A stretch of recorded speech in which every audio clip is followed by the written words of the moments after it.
رسول اللہ صلی اللہ علیہ وسلم سے میں نے ایک حدیث سنی. یہ حدیث آپ نے سننی اور یاد رکھنی ہے کہ اسم اعظم ہے اللہ کا ایک ایسا اسم بھی ہے کہ جس سے اللہ کو پکارا جائے تو اللہ تعالیٰ وہ دعا فی الفور قبول کر لیتے ہیں، اسی لمحے میں، اسی وقت میں. اور ابو امامہ کہتے ہیں رسول اللہ صلی اللہ علیہ وسلم نے فرمایا وہ اسم اعظم سورت بقرہ میں بھی ہے، سورت آل عمران میں بھی ہے اور سورت طٰہٰ میں بھی ہے. کہا رسول اللہ نے بس مجھے میرے سامنے یہ بات کی تو میں سورت بقرہ کھول کے بیٹھ گیا، سورت آل عمران کھول کے بیٹھ گیا، سورت طٰہٰ کھول کے. یہ صحابی کا قول ہے. رسول اللہ سے سنا اور اس کے اوپر غور و فکر کرنے لگے کہ یہ کیا رسول اللہ نے بات کی ہے. کہا پھر میں سورت بقرہ کی اس آیت پہ پہنچا، اللہ لا الہ الا هو الحی القیوم، تو میرے ذہن میں آیا کہ اسی سے ملتی جلتی دو آیتیں آل عمران میں اور طٰہٰ میں موجود ہے. الف لام میم، اللہ لا الہ الا هو الحی القیوم وَأَنَتِ الْوُجُوهُ لِلْحَيِّ الْقَيُّومِ. یہ تینوں آیتیں کہا مجھے مل گئی اور مجھے پکا یقین ہو گیا، یعنی تینوں آیتوں میں کیا چیز ایک سی ہے.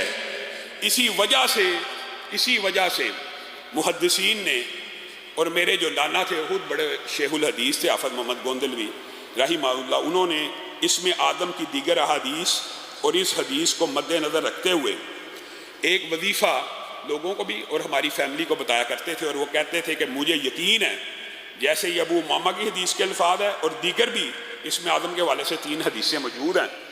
میں یہ سمجھتا ہوں کہ کوئی شخص اگر اسم آدم کو پانا چاہتا ہے تو وہ یوں کہے بسم اللہ الرحمن الرحیم. یہ بسم اللہ الرحمن الرحیم بھی شامل ہے. الف لام میم اللہ لا الہ الا هو الحی القیوم یا واحد یا ذل جلالی والاکرام. یہ مشکل نہیں ہے. بسم اللہ الرحمن الرحیم الف لام میم اللہ لا الہ الا هو الحی القیوم یا واحد یا ذل جلالی والاکرام. اور ان کا یہ کہنا تھا، میں نے اپنے جتنے نمازیوں کو اور اللہ کے فضل و کرم سے تحدیث نعمت کے طور پہ کہہ رہا ہوں، ان کا ہی صدقہ جاری ہے، جس ساتھی کو یہ وظیفہ بتایا کہ یہ 313 مرتبہ پڑھ کے اسم آدم کا واسطہ دے کے اللہ سے دعا کریں، آج تک ابھی تک مجھے کسی شخص نے یہ نہیں کہا کہ میری دعا قبول نہیں ہوئی. ہاں یہ ضرور کہا ہے کہ ابھی 313 کے درمیان کئی دفعہ پڑھتے پڑھتے شیطان اس طرح کے وظائف پڑھتے ہوئے شیطان وسوسے ڈالتا ہے، مانتے ہیں تو پورے نہیں ہو سکے. تو جو بندہ یہ سمجھتا ہے ایک دفعہ 313 مرتبہ ایک نشست میں نہیں پڑھا گیا، توڑ کے پڑھ لے، کوئی حرج کی بات نہیں ہے. 7 دن 8 دن آپ تجربہ کر کے دیکھ لیں، یہ 313 مرتبہ اسم آدم کا وظیفہ پڑھیں. اور کوئی بھی دعا جو آپ سمجھتے ہیں، علماء کے پاس آتے ہیں دعا کرانا شرعی وسیلہ جائز وسیلے کی قسم ہے، لیکن آپ خود کیوں نہیں کرتے؟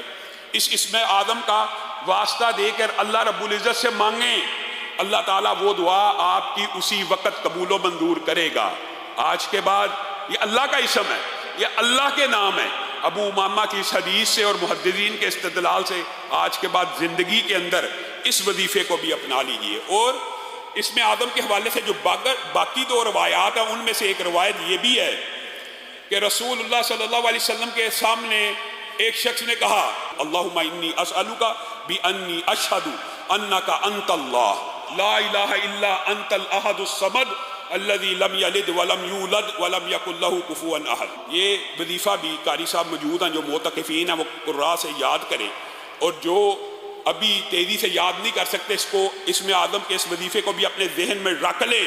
لا الہ الا انت الاحد الصمد الذی لم یلد ولم یولد ولم یکن لہ کفوا احد. تو رسول اللہ صلی اللہ علیہ وسلم نے فرمایا تھا اس شخص نے اللہ سے اسم آدم سے طلب کیا، اس کی دعا اللہ تعالیٰ ضرور سنے گا.